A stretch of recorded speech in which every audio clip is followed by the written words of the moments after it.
नमस्कार दोस्तों, कैसे हैं आप सब। आप सभी का स्वागत है आपके अपने YouTube चैनल पर। और आज की कहानी शुरू करने से पहले जो भी चैनल पर पहली बार आए हैं या जिसने भी अभी तक चैनल को सब्सक्राइब नहीं किया है तो जल्दी से जाकर चैनल को सब्सक्राइब करें और घंटी का बटन दबाकर ऑल का आइकन जरूर प्रेस कर लें ताकि हमारी कहानियों की नोटिफिकेशन आप तक पहले पहुँचती रहे और आप हमारी कहानियों का आनंद उठाते रहें। तो चलिए शुरू करते हैं आज की एक और बेहतरीन कहानी। डोंट वरी पापा जी, सब फाइनल हो गया है। बिल्डर से बात हो गई है, मैंने पेमेंट भी कर दिया है। बस आप कल मम्मी जी के साथ आ जाइए, परसों के दिन रजिस्ट्री हो जाएगी। साकेत फ़ोन पर बातें करते हुए बहुत खुश था। फ़ोन रखकर उसने अपनी पत्नी को आवाज़ दी, पूर्वी गुड न्यूज़ है।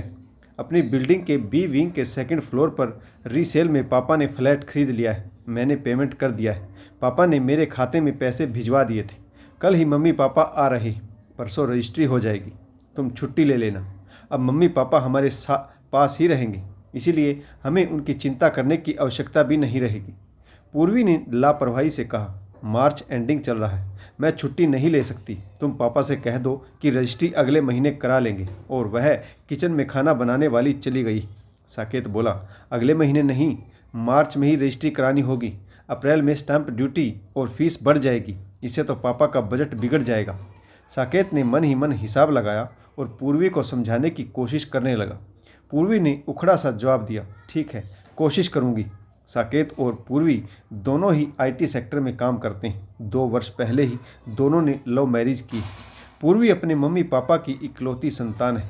उसके बाबूजी बैंक में अफसर हैं। जब पूर्वी ने साकेत से शादी करने की इच्छा जाहिर की थी तो उसके पापा ने फ़ौरन ही हाँ कर दी थी। लेकिन साकेत ने पूर्वी से शादी करने की गुड न्यूज़ जब अपने घर पर सुनाई थी तो उसके मम्मी पापा इस शादी के खिलाफ हो गए थे। वह चाहते थे कि साकेत की शादी घरेलू लड़की से हो ताकि बुढ़ापे में उन्हें बहू बेटे के साथ रहने में कोई परेशानी ना हो। साकेत की 2 बड़ी बहनें जिनकी शादी हो चुकी है, वह अपने ससुराल में बहुत खुश हैं। मम्मी पापा गांव में ही रहते हैं। अभी तक वे चुस्त दुरुस्त हैं। साकेत कई बार उन्हें कहता है कि वह बेटे बहू के साथ आकर रहें, लेकिन वे मना कर देते हैं। सास बहू में दिलों की दूरी आज तक बनी हुई है।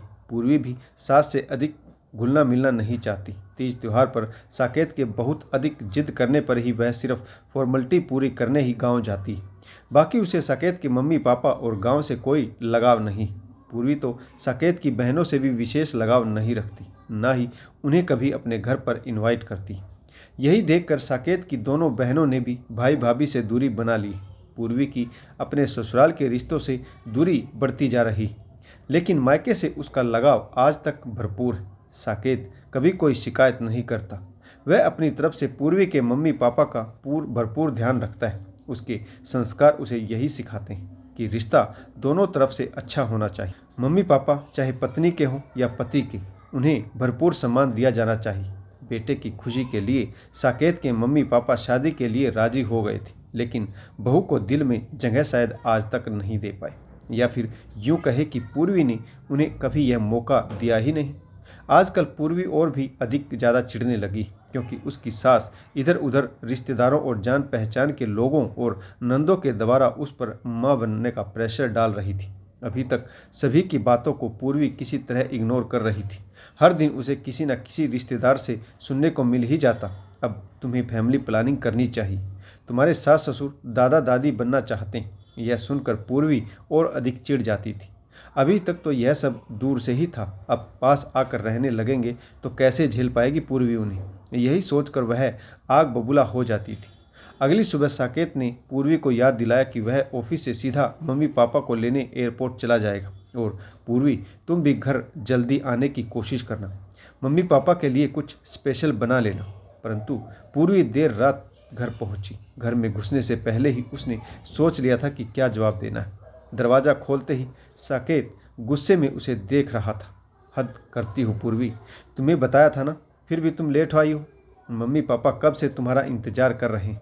मैंने मम्मी को मना भी किया था, लेकिन फिर भी उन्होंने खाना बना दिया। तुम जल्दी से फ्रेश होकर आओ, खाना साथ में खाते हैं। पूर्वी अपने कमरे की तरफ जाते हुए बोली, मुझे भूख नहीं है। बहुत थक गई हो तुम, खा लो। साकेत ने पूर्वी का हाथ पकड़ लिया। पूर्वी, एक बार मम्मी पापा से तो मिल लो, वह तुम्हारी राह देख रहे हैं। वह लगभग चिल्लाते हुए बोली, हद होती है साकेत, मैं कल मिल लूँगी, अभी मेरा सिर दर्द से फटा जा रहा है। किचन से आवाज़ आई, सिर दर्द कर रहा है, मेरे हाथ की मसाला चाय पीते ही तुम्हारा सिर दर्द गायब हो जाएगा। पूर्वी ने मुड़कर देखा। अरे मम्मी आप! दौड़कर उसने माँ को गले से लगा लिया। सरला जी बोली, इतनी हैरान क्यों हो रही हो? साकेत ने तुम्हें बताया नहीं कि हम लोग आ रहे हैं? पूर्वी फिर से हैरान होते हुए बोली, इसका मतलब वो फ्लैट आप लोग खरीद रहे हैं, साकेत के मम्मी पापा नहीं? सरला जी को समझते देर न लगी। वे बोली, हाँ, यह साकेत बेटे का ही फैसला था कि रिटायरमेंट के बाद हम लोग यहीं रहें तुम्हारे पास, ताकि एक दूसरे का सहारा बना रहे। अब हमारी कोई और संतान तो नहीं। इस फैसले में मैं तुम्हारे सास ससुर का भी बहुत अधिक योगदान है। उन्होंने ही हमसे जिद की इस फ्लैट को लेने के लिए। उनका भी यही कहना था कि इस उम्र में बच्चों के पास रहने में ही समझदारी है। लेकिन बेटी, मुझे तुमसे यह उम्मीद नहीं थी। हमारे संस्कार इतने घटिया कैसे हो सकते हैं? साकेत हम दोनों को अपने मम्मी पापा जैसा आदर सम्मान देता है और तुम उसके मम्मी पापा के साथ ऐसा व्यवहार करोगे? हमें तुमसे ऐसी उपेक्षा नहीं थी। माना कि तुम्हारी सास थोड़ी रूठी हुई, लेकिन तुम अच्छी बहू बनकर उन्हें मना भी तो सकती थी। इस तरह से रिश्तों में दूरियां बढ़ाने से क्या फ़ायदा? बहू का फर्ज है कि वह सभी गलतफहमियों को दूर करते हुए पति से जुड़े हर रिश्ते को भरपूर मान सम्मान दे। पूर्वी को अपनी छोटी सोच पर बहुत आत्मग्लानि हुई। उसने तुरंत ही सास को फ़ोन लगाया और माफ़ी मांगी। उन्हें अपने यहाँ रहने के लिए इनवाइट भी किया। तो दोस्तों, आपको यह कहानी कैसी लगी कमेंट्स करके जरूर बताइएगा। आशा करता हूँ आपको कहानी भी अवश्य पसंद आई होगी। तो अगर आपको हमारी कहानियाँ अच्छी लगे तो लाइक शेयर और कमेंट्स जरूर करें, ताकि हमारा भी हौसला बढ़ता रहे और हम आपके लिए ऐसी ही नई नई कहानियाँ लेकर आते रहें। तो कहानी पढ़ने के लिए आप सभी का बहुत बहुत धन्यवाद। जय हिंद, वंदे मातरम, भारत माता की जय। जय जवान और जय किसान।